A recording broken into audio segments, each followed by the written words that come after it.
कभी सुना है कि जिस माँ ने अपने बच्चे को 9 महीने तक अपने कोख में रखा, उसी बच्चे ने अपने माँ के टुकड़े कर दिए। ये कहानी लग रही होगी, लेकिन ऐसा सच में हुआ है। सुनकर दिल दहला देने वाली एक घटना मुंबई की है, जहां एक बेटी ने पहले अपनी माँ का कत्ल किया, फिर कत्ल करने के बाद उसने अपनी माँ की लाश के टुकड़े कर दिए। इसके बाद लाश के कुछ टुकड़ों को उसने अपने घर की पानी की टंकी में छुपा दिया, जबकि बाकी के टुकड़े पैक करके घर की अलमारी में रख दिए।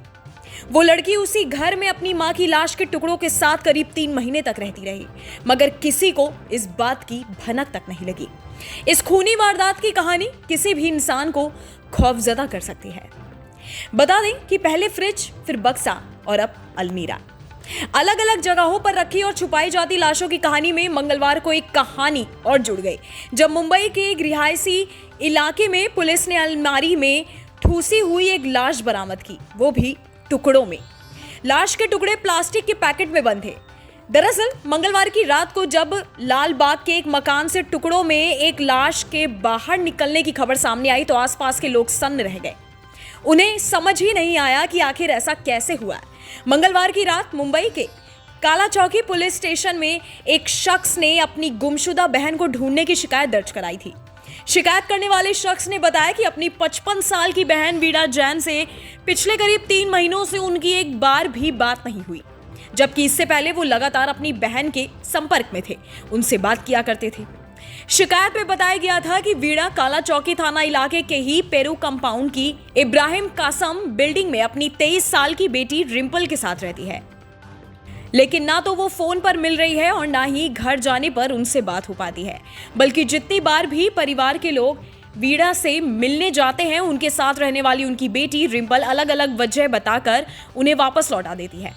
कभी उनके घर से बाहर होने की बात कह देती है, तो कभी ये बताया जाता है कि वो सो रही हैं, और ये सिलसिला करीब 3 महीनों से चलता चला आ रहा है।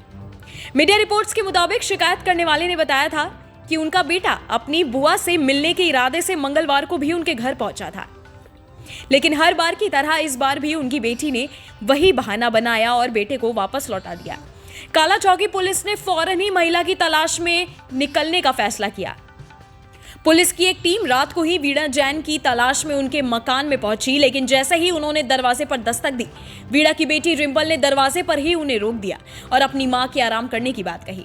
पुलिस को शक था, लेकिन जब थाने में गुमशुदगी की रिपोर्ट दर्ज करवाई गई थी, ऐसे में पुलिसकर्मियों ने लड़की से घर के अंदर आने देने की बात कही, लेकिन उसने मना कर दिया। हालांकि इस दौरान पुलिस को घर का दरवाजा खुलते ही तेज बदबू महसूस हुई और पुलिस का शक गहरा हो गया। घर की अलमारी में उन्हें एक प्लास्टिक का पैकेट नजर आया, जिससे तेज बदबू आ रही थी। जब उन्होंने ये पैकेट खोला तो देखा कि प्लास्टिक के पैकेट में एक इंसानी सिर और धड़ रखा हुआ है, लेकिन अब सवाल ये था कि लाश का बाकी हिस्सा कहां पर है।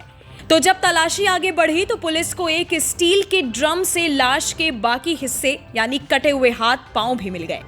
यानी टुकड़ों में बटी वीणा जैन की लाश घर पर ही मौजूद थी और उनकी बेटी रिम्पल करीब 3 महीने से अपनी मां की लाश के साथ यूं ही उस मकान में रह रही थी। बता दें कि लाश के टुकड़ों को पोस्टमार्टम के लिए KEM अस्पताल में भेज दिया गया है।